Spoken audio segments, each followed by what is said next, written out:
Good morning students. आज हम जो बीएससी फर्स्ट ईयर है उसका सेमेस्टर फर्स्ट का क्या देख रहे हैं, सिलेबस देखने जा रहे हैं। ठीक है, अब इसमें आपके पास क्या क्या है और क्या क्या नहीं है वो देखो।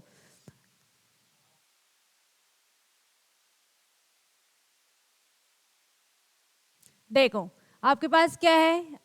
आप जब कॉलेज में जाओगे, आपके पास जब ट्वेल्थ था, जब आपके पास क्या होते थे, यहाँ से 20 नंबर आपके सत्रांक भेजे जाते थे। ऐसा ही इस बार आपके फर्स्ट सेमेस्टर और सेकंड सेमेस्टर में आपकी 80% सबसे पहले कितनी 80% जो है आपकी,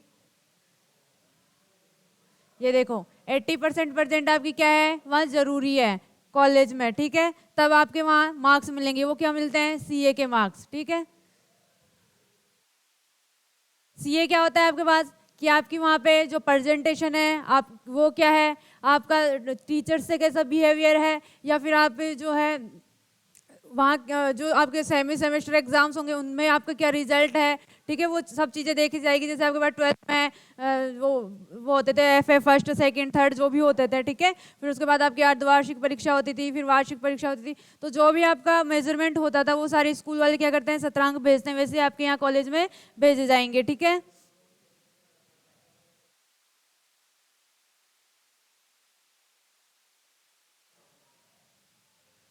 उसके बाद आपका है, आपके जो क्वेश्चंस होंगे वो कैसे आएंगे, आपके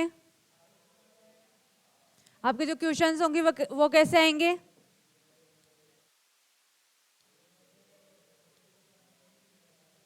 देखो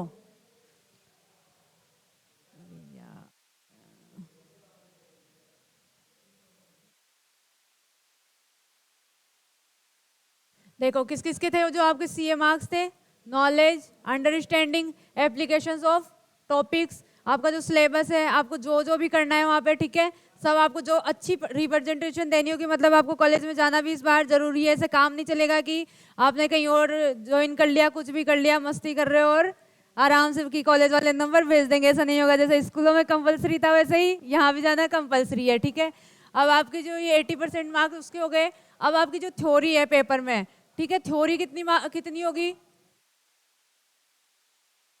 थ्योरी आपकी 80% होगी। और जो वो मार्क्स होंगे जो कॉलेज की तरफ से भेजे जाएंगे वो कितने होंगे, 20% होंगे। ठीक है, उसके बाद आप देखो ये रे आपके क्लास टेस्ट होंगे, उनमें आपको ऑलवेज प्रेजेंट होना होगा वहाँ पे।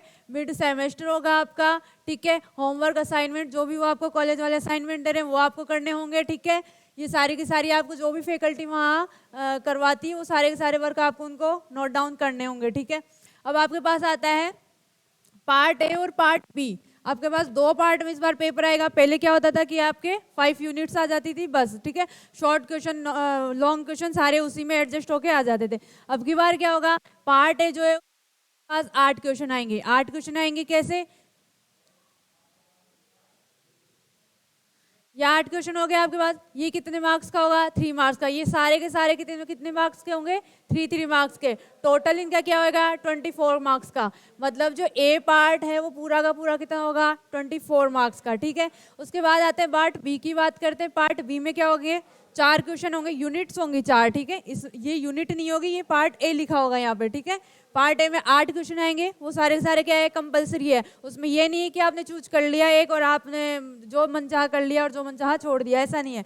सारे के सारे कंपलसरी हैं। जो जो करना जो आता है आपको वो करो, जो नहीं आता है वो मत करो, वो आपकी इच्छा है, आप कितना पढ़ के गए हो। ठीक है, उसके बाद पार्ट बी में क्या आता है आपके पास, पार्ट बी में आपके पास यूनिट आएंगी। ठीक है, यूनिट कैसे आएंगी, देखो इसकी यूनिट आएगी 4, 1, 2, 3 एंड 4।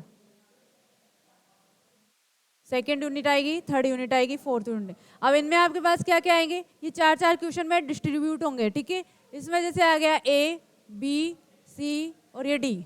ठीक है, अब इसमें से क्या होंगे, आपको एक क्वेश्चन कंपलसरी होगा। मतलब या तो ये ए पार्ट के ए में ये दोनों होंगे, या बी पार्ट के बी में क्या होंगे, ये दोनों होंगे। ठीक है, अब इनमें से आपको क्या करना पड़ेगा, ये दोनों क्वेश्चन आएंगे और में। अब यूनिट फर्स्ट है तो या तो ये क्वेश्चन करो या ये क्वेश्चन करो। लेकिन इस एक में भी आपके पास दो आएंगे, एक क्वेश्चन आ गया या एक थ्योरम आ गई। ठीक है, या फिर दोनों थ्योरम ही आ गई, शॉर्ट लॉन्ग वो के जैसे भी देना चाहे कर लेंगे। अब ये पूरा एक क्वेश्चन होगा वो कितने मार्क्स का होगा, 24 मार्क्स का। ठीक है, पूरा का पूरा एक क्वेश्चन कितने मार्क्स का होगा, 24 का। और पार्ट ए में क्या हो रहे थे, सारे मिलके 24 हो रहे थे। ठीक है, ऐसे ही बाकी के ये भी 24 का, ये भी 24 का और ये भी 24 का। कितने हो गए पूरे टोटल मिला के? कितने का पेपर हो गया? 120 का। 120 का पेपर आपका कहाँ से होगा? आपकी थ्योरी से। बाकी बचे 30 नंबर। 30 नंबर आपको कहाँ से गेन करने हैं? कॉलेज से। कॉलेज में सब कुछ अच्छा अच्छा रखो, क्या टीचर को मस्त पटा के रखो बस तो आपको क्या मिलेंगे? फुल नंबर मिल जाएंगे। हाँ प्रैक्टिकल के वो प्रैक्टिकल ही है और क्या है? प्रैक्टिकल वैसे प्रैक्टिकल हटा दिया तुम्हारे, ठीक है, वैसे कोई प्रैक्टिकल नहीं है, पर ये जो दिया है ना आपको, जो बता रखे हैं, ये क्या था अभी? ये रहा, मिड सेमेस्टर आपके एग्जाम होंगे, वो देना जरूरी है, ठीक है। कॉपियां वगैरह जैसे अपने हाफ ईयरली होती थी स्कूलों में वैसे ही, ठीक है। आपके क्लास टेस्ट होंगे वो आपके देना जरूरी है, ठीक है। मतलब टीचर को फुल और ये होना चाहिए कि हाँ ये अपना ही कॉलेज का स्टूडेंट है, ये पता होना चाहिए। अभी तक ये नहीं पता होता, लगभग कॉलेजों में बच्चों को आधे जाते हैं आधे नहीं जाते, तो ये चीज़ बताना जरूर कि हाँ हम भाई आपकी इस कॉलेज के स्टूडेंट है, ठीक है। तो उनको पता होना चाहिए ताकि वो मार्क्स अच्छे दे सकें, ठीक है। ये आपका हो गया 24 मार्क्स के बता दिए मैंने, ठीक है। पार्ट बी के हर क्वेश्चन नेक्स्ट देखते हैं।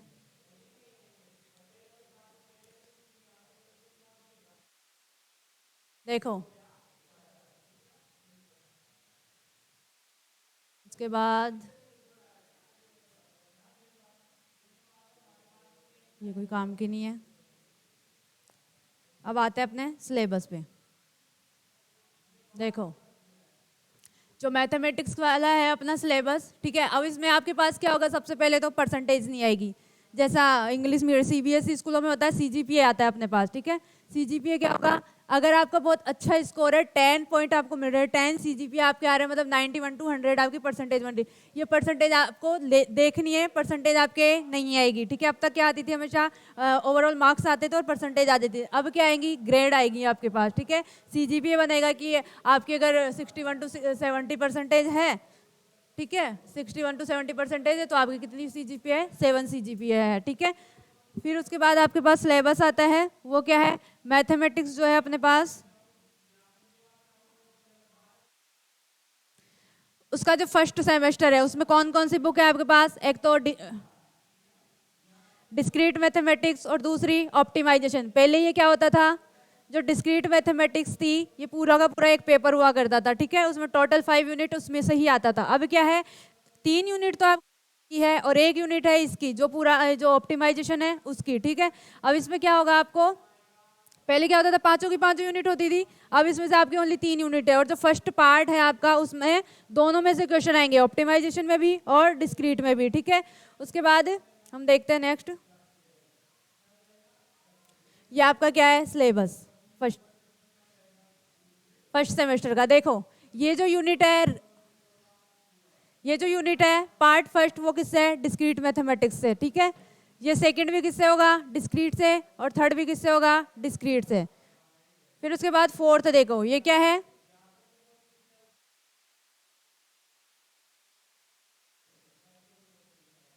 ये जो फोर्थ है वो किससे है? आपकी ऑप्टिमाइजेशन से। ऑप्टिमाइजेशन, ऑप्टिमाइजेशन थ्योरी जो है उस वाली बुक से है। बाकी की ये तीनों यूनिट्स जो ऊपर हैं 1 2 3, वो किससे है? डिस्क्रीट मैथमेटिक्स से, ठीक है। अब ये जो चारों यूनिट आप पढ़ोगे, उन्हीं चारों में से पार्ट ए बनेगा शॉर्ट क्वेश्चन में, जो एक क्वेश्चन कितने मार्क्स का होगा? 3 मार्क्स का। ये जो डिस्क्रीट, ये क्या है? First relation on A set, ठीक है। पहले आपके पास सेट्स भी होते थे, ठीक है, सेट्स इस बार नहीं है, आपके रिलेशंस डाले गए हैं डायरेक्ट, तो उसके लिए आपको थोड़ा बहुत सेट का नॉलेज होना भी चाहिए, ठीक है। वो मैंने आपकी जो फर्स्ट क्लास है यूट्यूब पे, उस पे ऐप पर जो आपकी वो क्लास है ना, उस पर डाला हुआ है। सेट यूनिट वाइज नहीं है, पर वो डाला हुआ है, पढ़ लेना उसमें से, क्योंकि वो पढ़ोगे तो ये चीज़ें बहुत अच्छे से समझ में आ जाएगी, बाकी आपके वो सिलेबस में नहीं है, ठीक है। और ये सारे के सारे ग्राफ्स आ गए हैं, ये इसमें प्लेनर ग्राफ्स, ये सब किसके हैं? डिस्ट्रिक्ट के, मैट्रिक रिप्रेजेंटेशन सब कुछ। और ये उसके बाद में ये एलपीपी वगैरह का, linear programming, basic solution, some basic solution, ये किसके हैं? ऑप्टिमाइजेशन के, जो हम पढ़ेंगे क्लास में, ठीक है। उसके बाद आपका नेक्स्ट देखते हैं। हाँ जो सेकेंड सेमेस्टर है आपका, उसमें आपको क्या करना है? उसके आपके बाकी बची आपकी 2 बुक्स, कौन कौन सी? एक तो वेक्टर कैलकुलस और एक कौन सी है? अलजेब्रा। एक तो है आपके पास वेक्टर कैलकुलस, और दूसरी है एलजेब्रा। पहले पहले आपके पास क्या होती थी, वो जो बुक्स थी, एक तो इंटीग्रेशन की थी और एक डिफरेंशिएशन की थी। वो क्या थी, अलग से बुक्स थी, ठीक है, और उनकी यूनिट्स मैनेज होके और वो पेपर बनता था पूरा। अब क्या है, इनमें ही डाल दी गई है, वो एक एक चैप्टर डाल दिया है, बुक्स हटा दी है, एक एक चैप्टर डाल दिया है, वेक्टर डाल दिए, अलजेब्रा डाल दिए, ऐसे मिक्स कर आ गया, ये पूरा पूरा एक सेमेस्टर डाल दिया आपके, ठीक है। उसके बाद आपके पास बचता है सारी की सारी यूनिट्स। ये यूनिट फर्स्ट, ये दोनों उस बुक की हैं, ठीक है, उन दोनों बुक्स की हैं। ये देखो इंटीग्रल के, ये देखो differentiation of vector point, triple integration, Dirichlet integration, ये सब क्या थे, अलग एक बुक थी इंटीग्रेशन की, उसमें थे। अब सारे के सारे क्या कर दिए, मिक्स कर दिए, आपको इसमें से पढ़ने हैं, ठीक है, वो उन दोनों बुक्स में से, ठीक है। ये ग्रीन, स्टोक्स, थॉम, ठीक है, लाग्रांज मेथड, ये सब अपन जब पढ़ेंगे तो ऐप पर डाल दी जाएंगी क्लासें, ठीक है। आपका ये सिलेबस हो गया। अब नेक्स्ट हम पढ़ते हैं, स्टार्ट करते हैं। जो फर्स्ट टॉपिक है आपका वो क्या था, रिलेशन ऑन ए सेट, ठीक है। अब relation on A set, relation on A set, अब सेट पर रिलेशन डिफाइन करने के लिए सबसे पहले तो हमें क्या क्या चाहिए, कैसे करते हैं। सबसे पहले तो हमारे पास सेट है, कोई रिलेशन बना, रिलेशन कितने लोगों के बीच में बनता है, दो लोगों के बीच में, ठीक है। एक ही से तो डिफाइन करेंगे, कैसे करेंगे, मैं बस, ठीक है, इतना रिलेशन हो गया, ठीक है। दो के लिए अपन को क्या चाहिए, एटलीस्ट दो एलिमेंट चाहिए। दो एलिमेंट चाहिए होंगे तो मतलब जैसे ए और ए, खुद का खुद से रिलेशन, तो ये क्या होगा, सबसे पहले तो ऑर्डर्ड पेयर होना चाहिए, मतलब क्रमित युग्म होना चाहिए। मतलब आपके पास दो मेंबर तो आपके पास होनी चाहिए, चाहे तो खुद सेट से आ जाए या तो दो सेट अपने पास हों, ठीक है। ऑर्डर्ड पेयर क्या होता है कि अगर ए बी दो एलिमेंट ले लिए हमने, कोई set a equal to a b c, a 1 2 3 मान लो 1 2 3 है, एंड जो बी है वो क्या है, ए बी सी है। देन आपके पास दो एलिमेंट ऐसे आ रहे हैं कि 1 का ए से रिलेशन बन रहा है, मतलब ए से बी में आपके पास एक रिलेशन बन रहा है, ठीक है। ये किसका रिलेशन है, ए क्रॉस बी का, ठीक है। ऐसे बी में रिलेशन बन रहा है तो ये A1 नहीं हो सकता, किसमें, ऑर्डर्ड पेयर में। अगर ये बन रहा है ए क्रॉस बी में तो ये किस में जाएगा, बी क्रॉस ए में जाएगा। और ऑर्डर्ड पेयर में क्या होता है, ऑर्डर्ड पेयर में आपके पास ये होता है कि जो ए क्रॉस बी है ना, वो नॉट इक्वल होता है किसके, बी क्रॉस ए के। दैट इम्प्लाइज जो 1A हमने एलिमेंट लिया है वो नॉट इक्वल होगा किसके, A1 के, A1 के।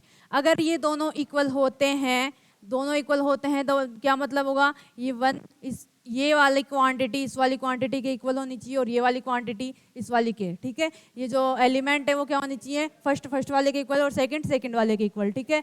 ये ऑर्डर्ड पेयर अपन को चाहिए होता है उसमें। और हमको इसमें क्या चाहिए, अब देखो जो ऑर्डर्ड पेयर मान लो हमने बना लिया, अब ए भी मान लो किस में से ले लिया हमने, सेट ए से, belongs to set a, and जो डीसी मान लो किससे ले लिया, सेट बी से। अब हम ए से ए क्रॉस बी में जो रिलेशन बनाएंगे तो हमारे पास ए का एलिमेंट क्या है, ए बी, जहां ए तो किससे आ रहा है, ए से, लेकिन बी किससे आ रहा है, सेट बी से, ठीक है।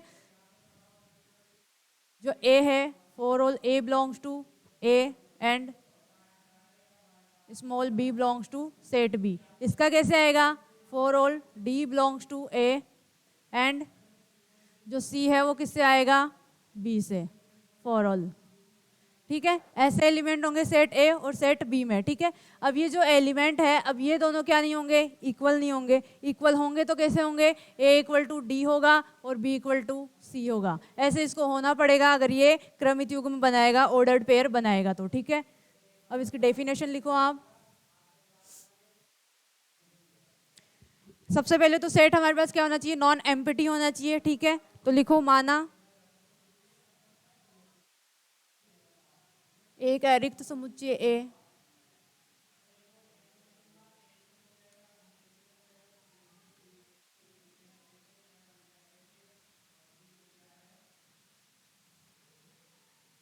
ए का क्या है, रिलेशन बनाएंगे।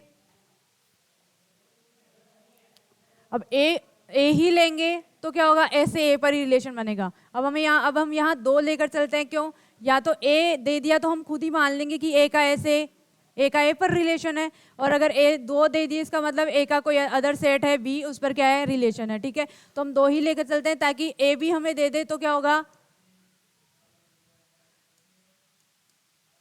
ए तो हम खुद मान सकते हैं ना, डिफाइन कर लेंगे, वो तो दिया होगा। ठीक है, माना दोहरीक समुच्चय ए तथा बी, ए तथा बी है जो क्या है, रिलेशन बनाते हैं।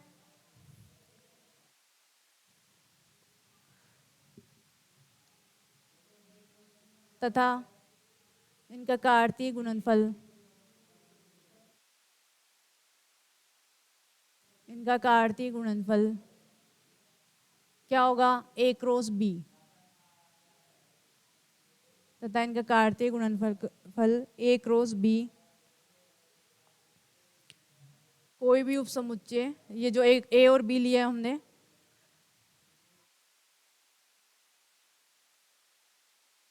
कोई भी उपसमुच्चय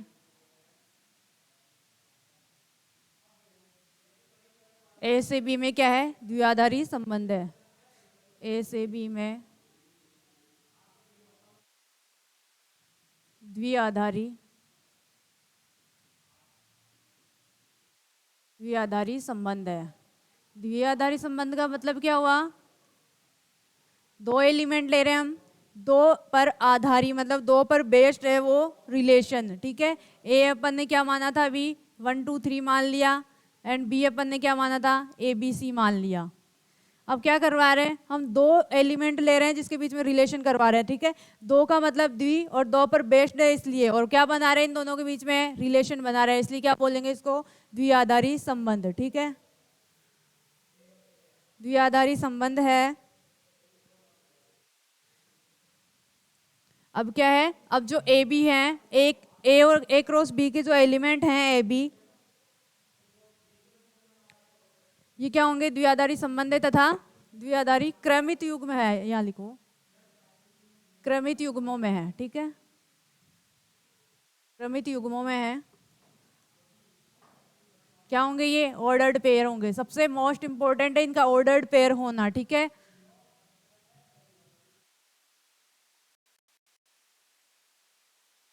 ऐसे बी में द्विआधारी संबंध क्रमित युग्म है।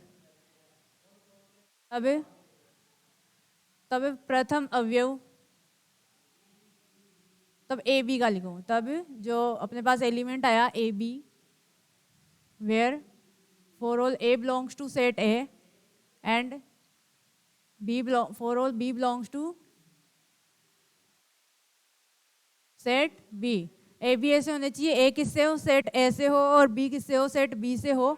तब ये जो एलिमेंट होगा अपने पास, प्रथम अवयव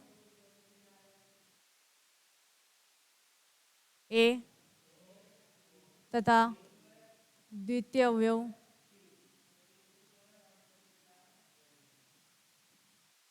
बी क्रमशः समुच्चय ए तथा बी के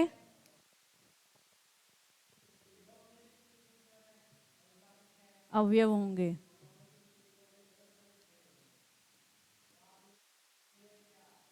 अवयव होंगे। ठीक है, अब ये क्या बना रहे हैं, ए और बी रिलेशन बना रहे हैं, तो इसको किससे डिनोट करेंगे कि ए आर से, ए बी से रिलेशन बना रहा है तो ए रिलेटेड टू बी, इससे क्या करेंगे, इसको डिनोट करेंगे कि ए है वो बी से क्या बना रहा है, रिलेशन बना रहा है। ठीक है, तथा इसे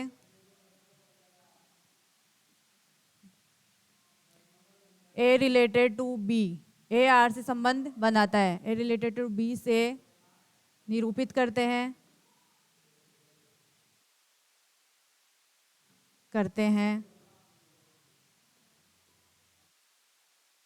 तथा अब ए क्रॉस बी की हम बात कर रहे हैं, ए रिलेटेड टू बी है तो इसमें बी ए सेट नहीं आएगा। क्यों, क्योंकि ए रिलेटेड ए क्रॉस बी से कर रहे हैं और ए एलिमेंट किसका है, ए का, और बी एलिमेंट किसका है, बी का।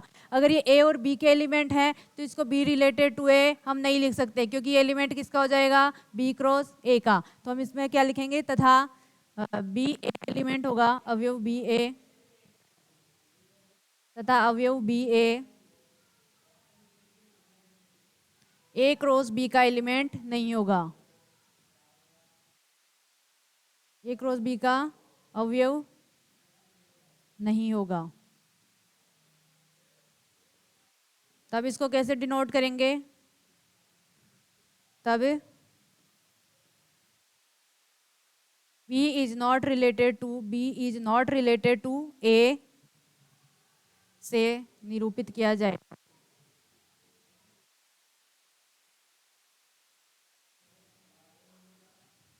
निरूपित किया जाएगा।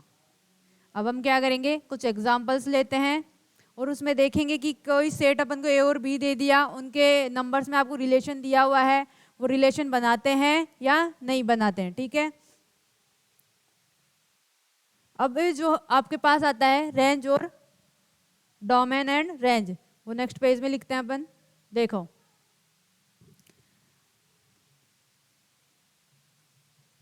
डोमेन एंड रेंज, प्रांत और परिसर। ठीक है, प्रांत और परिसर। अब आपके पास डोमेन क्या होता है एंड रेंज क्या होता है। आपके पास दो सेट थे, ठीक है, आपके पास दो सेट थे, किसमें? रिलेशन होने सेट। रिलेशन जब बना रहे हो तो दो सेट ले रहे हो, एक तो ए कुछ मान लिया आपने ABC, और एक बी आपने मान लिया कुछ 1 2 3 टाइप का। ठीक है, अब आप एक रिलेशन बना रहे हो। रिलेशन मतलब इन दोनों एलिमेंटों का, मतलब ए क्रॉस बी। ए क्रॉस बी आपके पास टोटल कितना आ जाएगा? देखो, A1 है, ठीक है, A2 से बनाएगा रिलेशन, A3 से रिलेशन बनेगा। ठीक है, दूसरा B1 से बनाएगा, B2 से बनाएगा, B3 से बनाएगा, थर्ड C1 से बनाएगा, C2 से बनाएगा और C3 से बनाएगा। ये आपके पास क्या है? टोटल रिलेशन है। अब आपको कोई सेट दे दिया R, वो रिलेशन आपने कैसे, उन्होंने कैसे डिफाइन कर दिया? मान लो उन्होंने A1 दे दिया, ठीक है, B2 दे दिया, C1 दे दिया एंड C3 दे दिया। अब ये रिलेशन तो है लेकिन टोटल थोड़ी ना है, ये इसके नहीं है। ठीक है, अब आपको R1 ये दे दिया, R2 उन्होंने क्या दे दिया? R2 मान लो उन्होंने A1 दे दिया, A2 दे दिया एंड B3 मान लो, C3 मान लो। ठीक है, इस टाइप का कोई रिलेशन दे दिया। फिर आपको एक और कोई दे दिया। ठीक है, अब आपके पास डोमेन क्या होती? अब ये रिलेशन कितने बनते हैं अपने पास?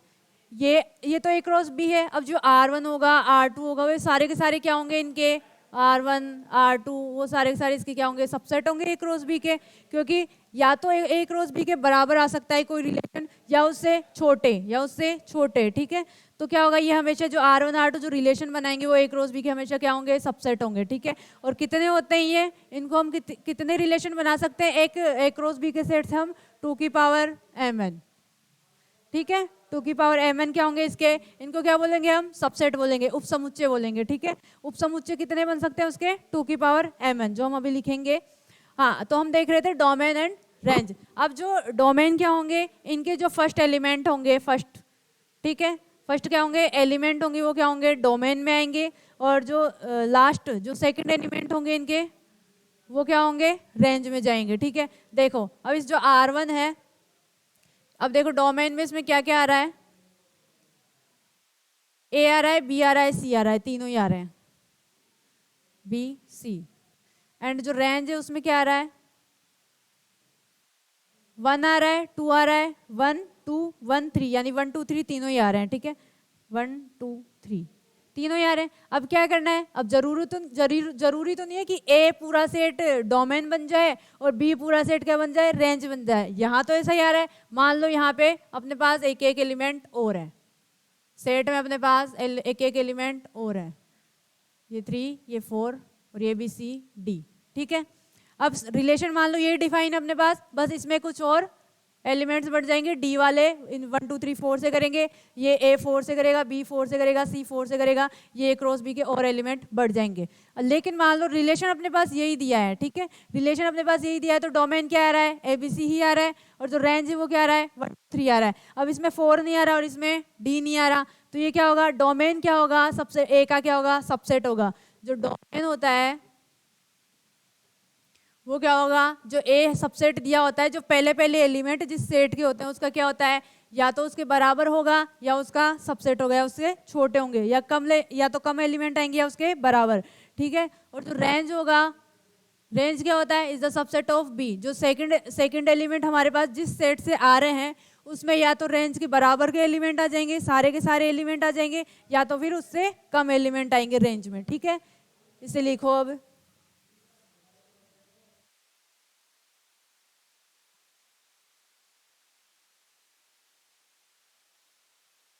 डेफिनेशन लिखते हैं अब इसकी।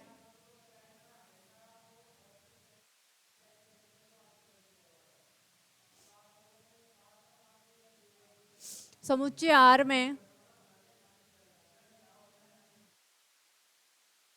समुच्चय आर में उपस्थित, आर क्या है, रिलेशन बना रहे हैं, रिलेशन का जो सेट होगा, आर को ही हमने क्या बनाया है, दो कोई 3 4 क्या ले लिए, अपने एलिमेंट ले लिए, तो ये क्या होगा, रिलेशन होगा किनके, इन दोनों एलिमेंट के बीच में, ये तो रिलेशन होगा, पर इन रिलेशंस का जो वो क्या होगा, पेयर होगा, ये सबको एक जगह कर देंगे तो ये रिलेशन क्या हो जाएगा, एक सेट बन जाएगा, ठीक है।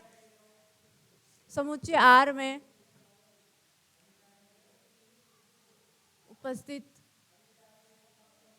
समुच्चय आर में उपस्थित अवयव, उपस्थित अवयव ए बी मान लो, ए बी है, जहां a belongs to capital A and B belongs to any set B है कोई, उससे आ रहे हैं, ठीक है। आर में उपस्थित अवयव ए बी हैं, तब तब आपके पास डोमेन क्या होगा, तब तब अवयव के तब समुच्चय में, तब समुच्चय में प्रथम अवयव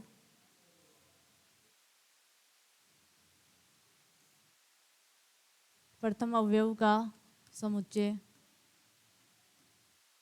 डोमेन प्रांत कहलाएगा,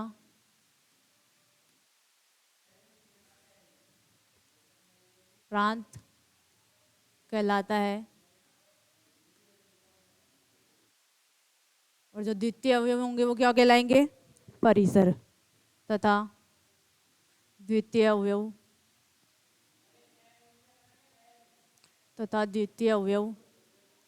आपके पास रेंज कहलाएंगे, परिसर कहलाता है।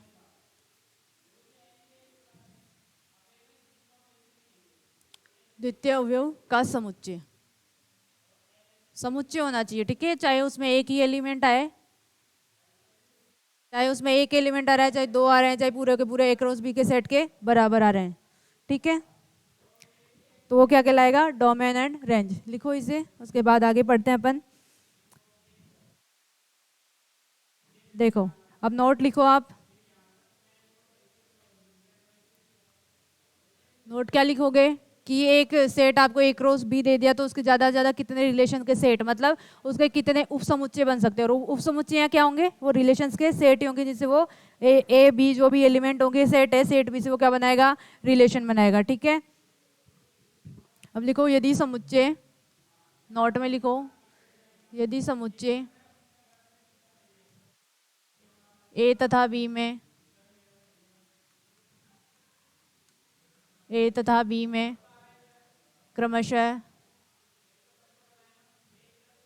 m तथा n एलिमेंट हो, n अवयव हो,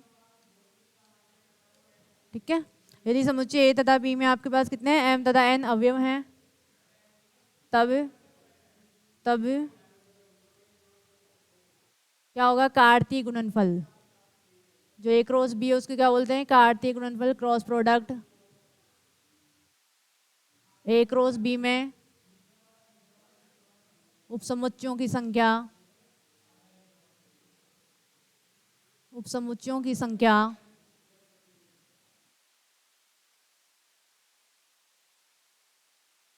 आपके पास उपसमुच्चयों की संख्या कितनी होगी? 2 की पावर mn, 2 की पावर mn होगी। ठीक है, ये नोट लिखो आप। ए क्रॉस बी में ए क्रॉस बी से ही एलिमेंट आनी चाहिए, बी क्रॉस ए की यहाँ बात नहीं हो रही है। ठीक है, नेक्स्ट अपन एग्जांपल करते हैं। देखो शॉर्ट एग्जांपल देख लो एक बार इस पर बेस्ड। ए इक्वल मान लिया आपने ए बी,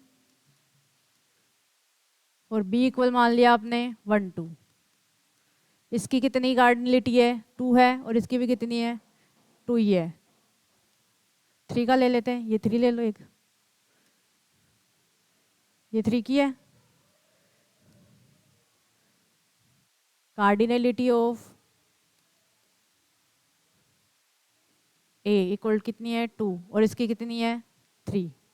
ठीक है, अब इसमें जो उपसमुच्चय होंगे वो कितने होंगे? कितने रिलेशन बना लेगा ये ज़्यादा से ज़्यादा?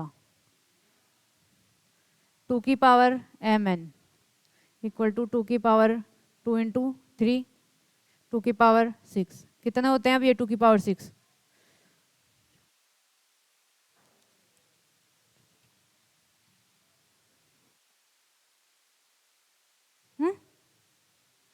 128 होते हैं शायद। इतने उपसमुच्चय बना लेगा ये कौन? इस ए क्रॉस बी बनेगा आपके पास सेट। ए क्रॉस बी क्या बनेगा? देखो ए से 1 और ए से 2, ए से 3। दूसरा बी से 1, बी से 2 और बी से 3। 64 कैसे होंगे? 2 की पावर 4 भी बन जाता है 64 तो।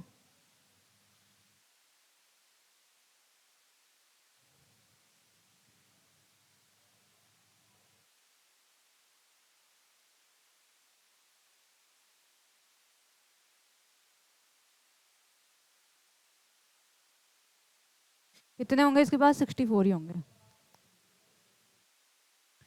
कितने हो गए? 64 रिलेशन ये बना लेगा, मतलब जो सबसेट होंगे। जैसे आपने R1 मान लिया A1, ठीक है, R2 मान लिया, एक ये R1 मान लिया, फिर ये R2 मान लिया, फिर ये R3 मान लिया, R4, R5, R6। ठीक है, फिर इन दोनों को ले लिया R7, फिर इन दोनों को ले लिया, इन दोनों को R8, फिर इन दोनों को ले लिया, इन दोनों को ले लिया, फिर 3 3 का ले लिया, फिर इन दोनों को ले लिया। ऐसे कितने बन जाएंगे आपके पास? 64 बन जाएंगे। ठीक है, ये एग्जाम्पल लिखो आप, ये एग्जाम्पल लिखो। ठीक है, उसके बाद नेक्स्ट एग्जाम्पल करते हैं हम।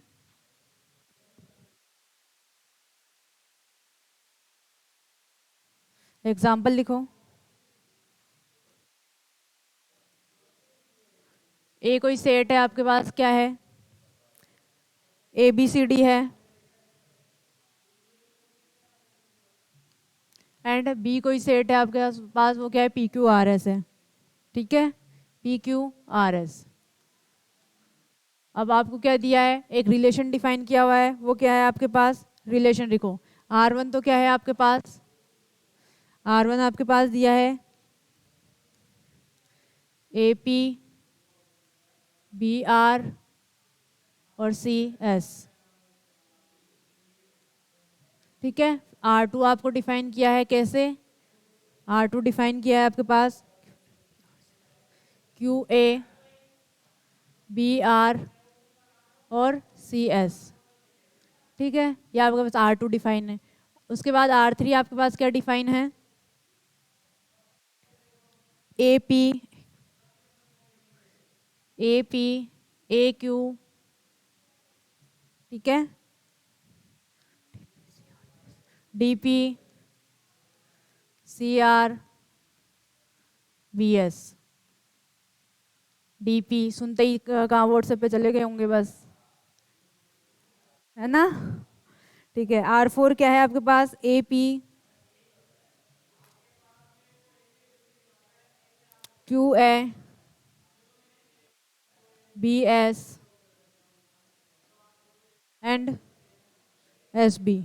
अब हमें क्या देखना है? ये रिलेशन बना रहे हैं या नहीं बना रहे, किस में, ए क्रॉस बी में। फाइंड, डिफाइन करो।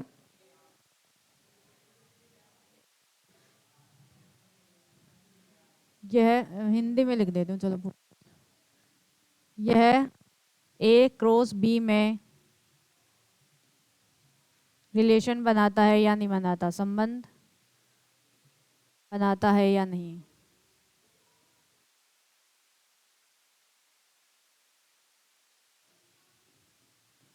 ठीक है, क्या आएंगे यहाँ पे, R1 R2 R3 R4 लिख लो सारे ही। R1 R2 R3 R4 ए क्रॉस बी में संबंध बनाते हैं या नहीं। देखो अब ए क्रॉस बी में देखने हैं हमें, ठीक है। फर्स्ट वाला देखो, ए से क्या बन रहा है, पी। ए का एलिमेंट है और पी बी का एलिमेंट है, ठीक है। बी ए का है और आर बी का है, ये भी बन रहा है ए क्रॉस बी में। सी ए का है और एस बी का है, मतलब ये ए क्रॉस बी के एलिमेंट है सारे के सारे, तो ये क्या बनाएंगे, रिलेशन बनाएंगे। तो रिलेशन बनाएंगे तो इसको कैसे लिखेंगे, a related to p, and उसको क्या लिखेंगे, b related to r, and जो थर्ड है उसको क्या लिखेंगे, सी रिलेटेड टू एस। मतलब ये क्या बनाते हैं, R1 संबंध बनाता है।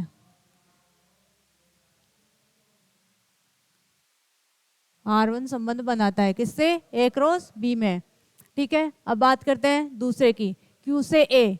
Q किसका एलिमेंट है, B का, और A किसका एलिमेंट है, A का। तो ये QA किसका एलिमेंट हो गया, ये B क्रॉस A का हो गया। अब हम आगे चेक ही नहीं करेंगे, क्यों, फर्स्ट एलिमेंट किसका आ गया, B क्रॉस A का। अब चाहे सारे के सारे एलिमेंट A क्रॉस B से आओ, लेकिन एक एलिमेंट आते ही, एक एलिमेंट B क्रॉस A का आते ही क्या हो जाएगा, संबंध नहीं बनाएगा, ठीक है।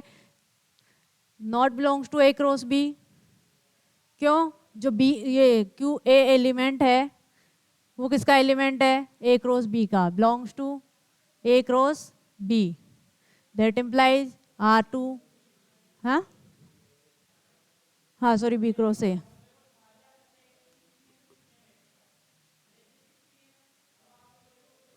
ठीक है, ये किसका है, बी क्रॉस ए का एलिमेंट, मतलब R2 क्या बनाएगा, R2 संबंध नहीं बनाता, एक की वजह से डिस्कार्ड हो जाएगा। अगर सही देखना है, रिलेशन बना रहा है, तो सारे के सारे पेयर अपन को देखना पड़ेंगे, और अगर एक भी नहीं बनता है तो क्या है, पूरा ही नहीं बनाएगा, ठीक है, संबंध नहीं बनाता है। अब बात करते हैं थर्ड की, ए से पी में ए क्रॉस बी का एलिमेंट है, ए से क्यू ए क्रॉस बी का है, डी से पी ये भी ए क्रॉस बी का है, सी से आर ये भी ए क्रॉस बी, एंड बी से एस ये भी ए क्रॉस बी। तो सारे के सारे एलिमेंट किससे जा रहे हैं, ए क्रॉस बी के एलिमेंट है। ए क्रॉस बी के हैं तो सारे के सारे क्या होंगे, रिलेटेड होंगे।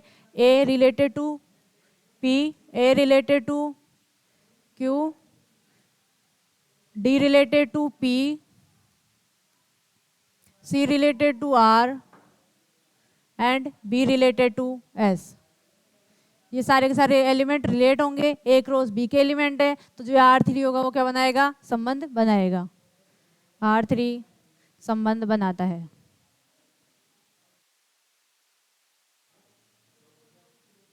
R3 संबंध बनाता है। आपके पास फोर्थ क्या आता है, अब देखो, ए से पी ए क्रॉस बी का एलिमेंट है, क्यू से ए, क्यू से ए ये किसका एलिमेंट आ गया, बी क्रॉस ए का। अब चाहे सारे के सारे एलिमेंट ए क्रॉस बी में आ जाएं, कोई फर्क नहीं पड़ता, एक एलिमेंट के आते ही क्या बनाएगा, रिलेशन नहीं बनाएगा। तो इसको क्या लिखोगे, R4 संबंध नहीं बनाता, क्यों, एक एलिमेंट हमारे पास किसका आ गया, बी क्रॉस ए का। क्यों, क्योंकि लिखो q a belongs to b cross a, b cross a का एलिमेंट है, ठीक है, इसलिए ये संबंध नहीं बनाता, ठीक है, लिखो इसे। उसके बाद अपन नेक्स्ट एग्जांपल करते हैं, उसमें देखते हैं कि रेंज में क्या आते हैं एलिमेंट और डोमेन में क्या आते हैं, ठीक है। एग्जांपल लिखो,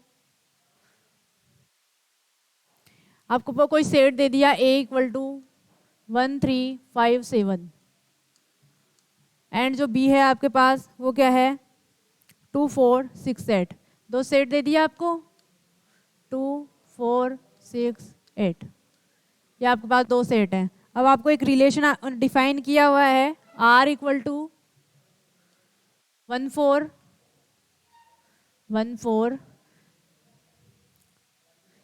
1 8 3 4 एंड 3 6 3 8। अब हमने रेंज और क्या करना है, डिफाइन करना है आपको, क्या, रेंज एंड डोमेन। डोमेन में क्या आते हैं, फर्स्ट एलिमेंट आते हैं, ठीक है। तो रिलेशन में फर्स्ट एलिमेंट कौन कौन से हैं, 1 3, ओनली 1 एंड 3, ठीक है। तो इसके आएंगे एलिमेंट 1 एंड 3। और जो रेंज है उसमें क्या आएंगे, 4 8 एंड 6, ठीक है, 4 6 8। अब हमारे पास जो सेट ए था उसमें कितने एलिमेंट हैं, 4 हैं, जबकि हमारे पास डोमेन में कितने हैं, 2 आए हैं। तो मैंने बताया था ये किसका सबसेट होगा, सेट ए का, जो जिसमें से हमारे पास फर्स्ट एलिमेंट आ रहे हैं। और इसमें 3 है और हमारे पास बी में कितने हैं, 4 है। तो ये भी क्या होगा, सबसेट होगा किसका, बी का, ठीक है। बाकी का कल पढ़ते हैं अपन।